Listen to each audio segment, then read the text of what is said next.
नमस्कार and welcome to global politics with Aziz. क्या India और पाकिस्तान के बीच युद्ध शुरू होने वाला है? 2026 में एक रिपोर्ट के अनुसार ऐसा अनुमान लगाया गया है कि भारत और पाकिस्तान का बहुत ही जल्द बहुत ही भयानक एक युद्ध होने वाला है। चलिए जानते हैं डिटेल्स में। अगर उससे पहले अगर आप चैनल पर नए हैं तो चैनल को लाइक, कमेंट, शेयर, सब्सक्राइब जरूर कीजिएगा, जिससे हमें एक छोटा सा मोटिवेशन मिलेगा।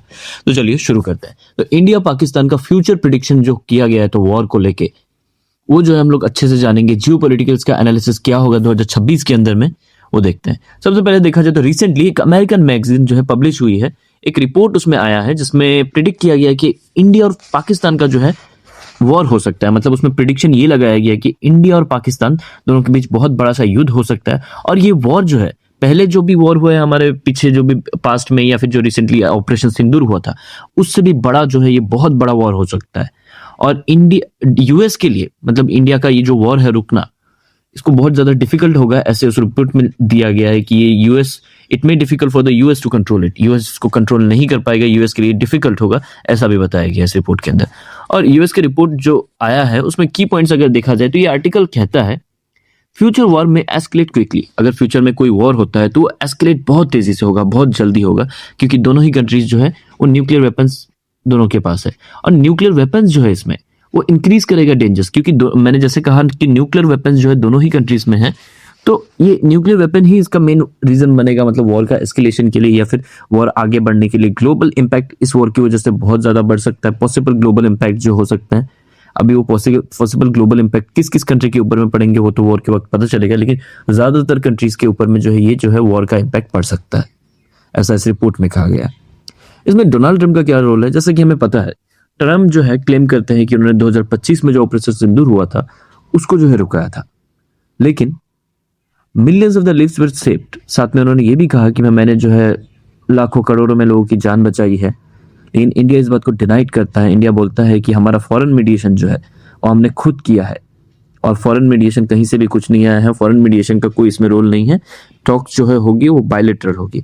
इससे जो है ट्रस्ट इश्यूज जो होंगे जो है डिप्लोमेसी के अंदर में, वो बहुत ज्यादा बढ़ गया था। क्योंकि जब डोनाल्ड ट्रंप ने आके जो है ट्वीट कर दिया कि इंडिया और पाकिस्तान का सीज फायर हो चुका है, इंडिया ने कुछ नहीं कहा, पाकिस्तान ने कुछ नहीं कहा, तो इससे एक ट्रस्ट इशू क्रिएट होता है कि कोई दूसरा कंट्री का लीडर हमारे बारे में कैसे कुछ कह सकता है। हाँ, हमने कह दिया, उसके बारे में अगर वो कहते उसके बाद, तब जो है एक्सेप्टेबल माना जाता। लेकिन जब हमने कुछ किया ही नहीं है, हमने कुछ बोला ही नहीं है, रिगार्डलेस उनके उसके पहले ही उन्होंने जो है अपना खुद का बयान दे दिया कि मैंने सीज फायर करा दिया, और इंडिया इसको डिनाई करता है। उस वक्त भी डिनाई किया था, अभी भी डिनाई कर रहा है कि अमेरिका, यूएसए, किसी का भी कुछ रोल नहीं है।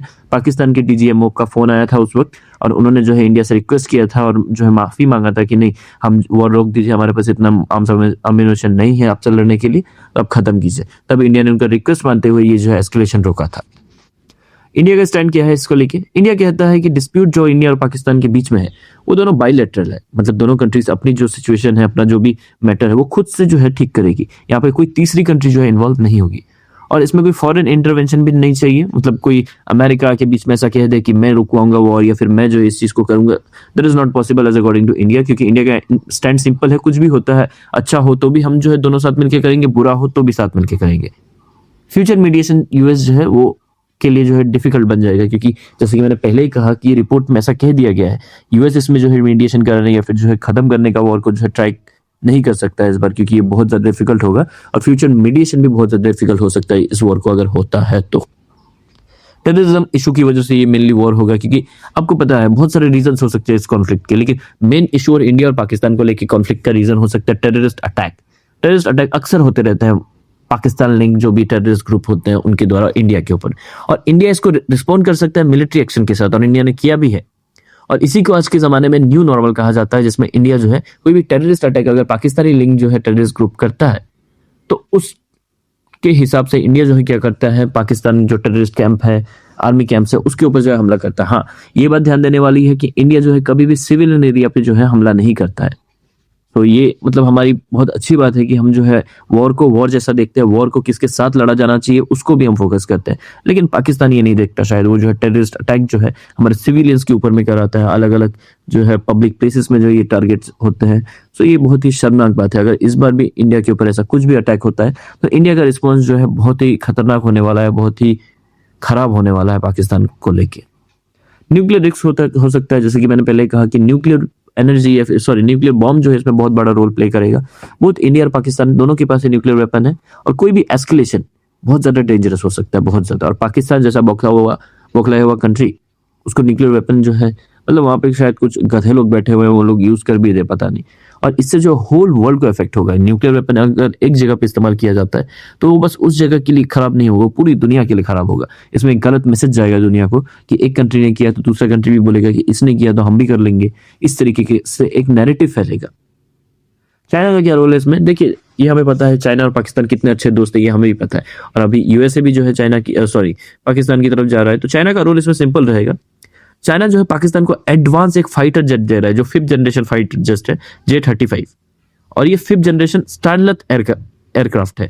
और ये जो है इंक्रीज कर सकता है पाकिस्तान मिलिट्री स्टैंडर्ड। और जानते ही हैं कि जैसे कि इंडिया ने अभी थोड़ी दिन पहले ऑपरेशन सिंदूर को टाइम में जैसे कि उनके एयर बेसिस को उड़ाया था 5th जनरेशन फाइटर जेट से। सो ये 5th जनरेशन फाइटर जेट बहुत ही एडवांस और बहुत ही खतरनाक होता है। तो इससे इंडिया को तकलीफ हो सकता है, इंडिया इससे मतलब थोड़ा सा। और ये जो है फर्स्ट डिलीवरी ही पाकिस्तान को दे रहा है चाइना, तो ये सोचने वाली बात है कि पाकिस्तान हमारे ऊपर हमला करेगा नहीं करेगा, इस तरीके की बात भी जो है फैलेगी। और इंडिया का डिलेमा क्या है इसमें? सिंपल रखिए, इंडिया के पास 2 चॉइसेस है, या फिर जो है रुको और बाद में रिस्पॉन्ड करो, मतलब हमला हो जाने के बाद रिस्पॉन्ड करो, या फिर पाकिस्तान के एक्ट करने से पहले ही स्ट्रांग बन के जो है एक्ट करो, मतलब हमला कर दो। लेकिन इसमें एक वेरी सिचुएशन जो है बहुत कॉम्प्लेक्स हो जाता है इस चीज को लेके। इंडिया का जो पॉलिसी था कि हम जो है नो फर्स्ट यूज, या फिर हम पहले हमला नहीं करेंगे, हम जो है रिस्पॉन्ड करेंगे, ये इसमें सामने आ जाता है। लेकिन फिर भी इंडिया ने जो है ऑपरेशन सिंदूर के टाइम में कह दिया था कि कोई भी अभी हम लोग ये पॉलिसी को नहीं देखेंगे, हम जो है पहले एक्शन लेंगे, बाद में देखा जाएगा।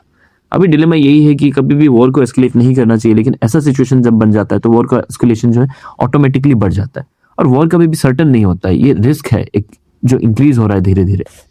और हमें या फिर कोई भी कंट्री को, सबको जो है पीस को चूज करना चाहिए। पीस जो एक बेस्ट ऑप्शन है चूज करने के लिए।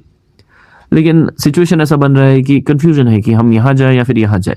फ्यूचर मेनली डिपेंड करेगा टेररिज्म कंट्रोल होता है या नहीं, मतलब टेररिस्ट अटैक्स होते हैं नहीं इंडिया में।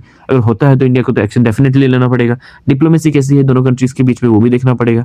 ग्लोबल कोऑपरेशन क्या आता है दोनों चीज को लेकर। अगर जो है इंडिया के पाले में जो अगर सपोर्ट ही नहीं है तो इंडिया जो है इस चीज से जो है, मतलब इंडिया के लिए ये चीज अच्छा नहीं होगा। क्योंकि पाकिस्तान को अभी बहुत ज्यादा सपोर्ट मिल रहा है, चाइना से हो, टर्की से हो, फिर आपका यूएसए हो, सबसे जो है चाइना को जो है सपोर्ट मिल रहा है।